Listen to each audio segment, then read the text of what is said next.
दोस्तों, तिब्बत इस पूरी दुनिया में एक ऐसी जगह है जहाँ की संस्कृति और जहाँ का साम्राज्य हमेशा से लोगों की नज़रों से दूर रहा है।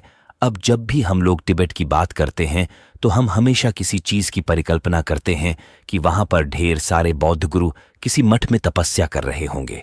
और यह तस्वीर कहीं ना कहीं सच भी है, लेकिन एक सच्चाई जो हमें शायद नहीं देखते वह है तिब्बत वासियों का एलियन से संबंध। दोस्तों, हम लोग हमेशा एलियंस के होने के सबूत दुनिया के कुछ सबसे मशहूर जगहों में ढूंढते रहते हैं, जैसे कि नाज़का लाइन, एरिया 51, स्टोनहेंज वगैरह वगैरह। लेकिन शायद एलियंस केवल अतीत में धरती पर आते जाते ही नहीं रहते होंगे, बल्कि शायद वो आज भी धरती में एक ऐसी जगह पर रहते हैं जिस पर कोई गौर नहीं करता। आज के इस वीडियो में हम लोग जानने वाले हैं उस कहानी के बारे में जब 1 लाख लोग एक रात में ही गायब हो गए थे। तिब्बत के कुछ ऐसे स्क्रिप्चर्स जो एलियंस हैं उनके डायरेक्ट कांटेक्ट को रिप्रेजेंट करता है, और कुछ ऐसे अनकहे पहलू जिनसे शायद यह साबित हो जाए कि परग रही और कहीं नहीं बल्कि हमारे भगवान शिव की नगरी कैलाश पर्वत के नीचे मौजूद है। और चलिए चलते हैं। एक प्राचीन अदृश्य नगरी की खोज में दोस्तों, एलियंस के ऊपर रिसर्च करने वाले स्ट्रांगली इस बात को बिलीव करते हैं कि गॉड्स और कोई नहीं बल्कि हमारे पुरखों द्वारा देखे गए हाई सिविलाइजेशन के लोग थे, जिनकी टेक्नोलॉजी हमारे समझ के परे था, और इसीलिए हमने उन्हें चमत्कार मानकर देवताओं का स्वरूप दे दिया। अब एक बात मैं यहां क्लियर कर देना चाहता हूं कि इस वीडियो में कही गई बातों से हम लोग किसी भी धर्म के लोगों को ठेस नहीं पहुंचाना चाहते। हम बस आपको यह बताने की कोशिश कर रहे हैं कि जो वैज्ञानिक दृष्टिकोण उनसे लोग सोचा करते हैं।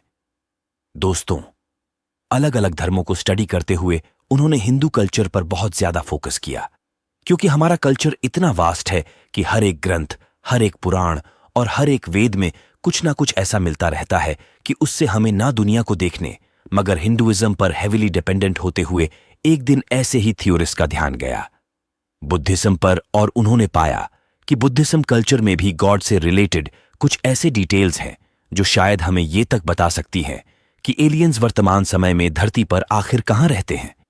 दोस्तों, बुद्धिस्ट में इतने सालों से इस दुनिया में एग्जिस्ट कर रहा है कि उसके कल्चर को इग्नोर करना सोने की मुर्गी का इस्तेमाल ना करने जैसा है। और इसी बात को मद्देनजर रखते हुए जब साल 2013 के आसपास इन्हीं रिसर्चर्स के टीम पेपर पहुंचे तो उन्होंने वहां के इतिहास, वहां की समृद्धि और वहां के पुरातात्विक अंशों के बारे में पता करना शुरू किया।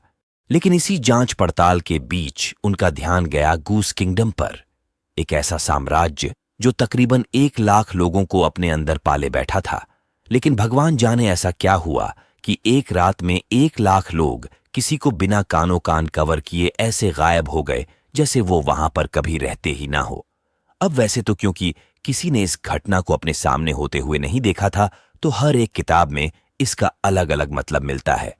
लेकिन वैज्ञानिकों को जिस कहानी पर विश्वास है वह इसके तार सीधे एलियन से जोड़ देती है।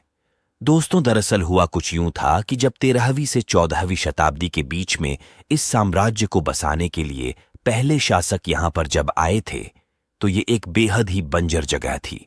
यहां चारों तरफ सिर्फ और सिर्फ बर्फ ही बर्फ था, मगर स्थितियां इतनी कठोर कि वहां पर कुछ भी कर पाना असंभव था। जब इस साम्राज्य की स्थापना हुई तब इस जगह की हालात देखकर हर किसी को यही लगता था कि ऐसे राज्य में आखिर क्या ही हो पाएगा, जिस वजह से किसी ने भी इस राज्य की ओर ध्यान नहीं दिया, ये सोचकर कि यार कुछ सालों में हालतों के चलते खुद ही इसका सर्वनाश हो जाएगा। अब समय बीतता गया, मगर 15वीं शताब्दी आते आते इस जगह का हुलिया कुछ ऐसा हो गया जिसकी किसी ने कभी कल्पना भी नहीं की थी। एक ऐसी जगह जहां पर लोगों को भूखमरी के मारे मरना चाहिए था, वहां पर अचानक ही सारे संसाधन मौजूद हो गए।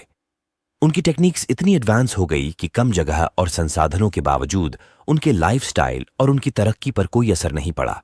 और जिस साम्राज्य में 10,000 लोग भी नहीं होने चाहिए थे, वहां पर 50,000 की आबादी मजे से अपना भरण पोषण कर रही थी। अब दोस्तों, एक ऐसा शासक जिसे राजनीति की कोई समझ ही नहीं थी, और एक ऐसी प्रजा जो बुद्धिज्म के साए में डूबी रहती थी।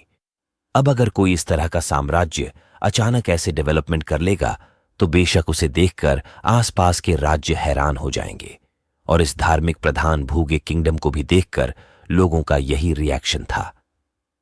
16वीं शताब्दी तक आते आते आसपास के राज्य इससे मित्रता का हाथ बढ़ाने की कोशिश करने लगे, मगर यह जानते हुए भी कि सामने वाले सिर्फ लालच की भावना से उनके पास आए हुए हैं।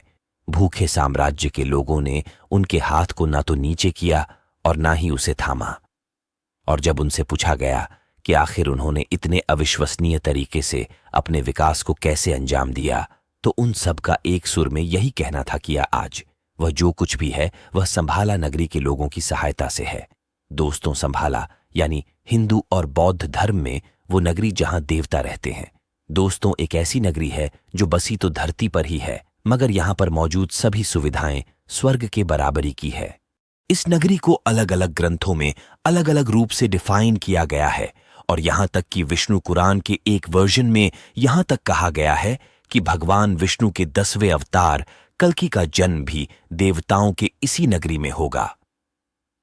दोस्तों, अब जाहिर सी बात है कि किसी भी शासक को मदद के बदले अगर ऐसा कुछ भी सुनने को मिलेगा तो उसे यह किसी अन्य विश्वास से ज्यादा नहीं लगेगा।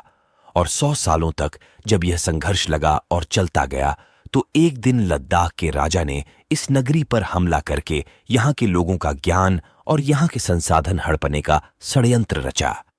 सन 1673 के आसपास लद्दाख के राजा ने गोगे के राजा के महल को चारों तरफ से घेर लिया ताकि कोई भी नागरिक बाहर ना जा सके। अब ऐसा अंदाजा लगाया जा रहा था कि नगरी के अंदर तकरीबन 1 लाख लोग रह रहे होंगे, और क्योंकि नगरी एक तरह की पहाड़ी पर बसी थी, इसलिए वहां से भागने का और कोई भी तरीका नहीं रहा। अब जश्न की तैयारियां लद्दाख के राजा के खेमे में शुरू हो चुके थे, क्योंकि गूंगे साम्राज्य एक ऐसे चक्रव्यूह में फंस गया था जिससे लिटरली किसी भी शासक का निकल पाना असंभव था, और खासकर तब जब साम्राज्य बर्फ के कठोर वातावरण के बीचों बीच स्थित हो। अब दोस्तों, अगले दिन जैसे ही सुबह का सूरज निकला, लद्दाख के राजा ने बिना सामने से प्रतीक्षा करे पूरी पहाड़ी पर हमला बोल दिया। मगर उनके रोंगटे खड़े हो गए ये देखने के बाद कि पूरी नगरी में एक भी व्यक्ति मौजूद ही नहीं था। 1 लाख लोगों की नगरी बसाए हुए साम्राज्य का चप्पा चप्पा छाना गया, लेकिन किसी व्यक्ति का बाल तक नहीं मिला, जिससे राजा भी अपने आप में बेचैन हो गया कि आखिर इतनी बड़ी संख्या के लोग एक रात के भीतर गए तो गए कहां। अब किसी के पास इस सवाल का जवाब नहीं था, लेकिन तभी सैनिकों का ध्यान गया। महल में मौजूद सुरंगों में महल के अंदर ऐसी कई सुरंगें मौजूद थी जो धरती के अंदर तकरीबन 1 से 2 किलोमीटर तक पहुंच गई थी, और उन गुफाओं के पास हलचल के भी काफी निशान थे, जिससे यह कहा जा सके कि वहां हाल ही में काफी चहल पहल मची थी।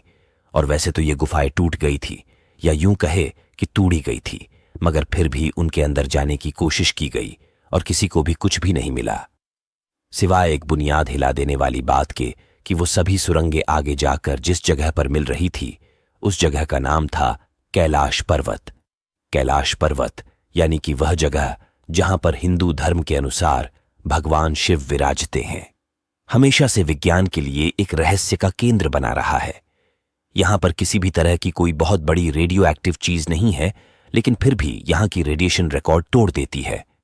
आसपास मैग्नेटिज्म का एम भी नहीं है, लेकिन फिर भी लोगों के काम पास काम करना बंद कर देते हैं, और यहां की मैग्नेटिक फील्ड हमेशा डिस्टॉर्टेड रहती है। लोग कई बार यहां ये एक्सपीरियंस कर चुके हैं कि इस पर्वत पर टाइम अलग अलग हिसाब से चलता है। ये कुछ ऐसे सवाल है जिसको लेकर हर किसी के अपने अपने जवाब हैं, लेकिन इसको लेकर आपकी क्या राय है, हमें नीचे कमेंट करके जरूर बताना।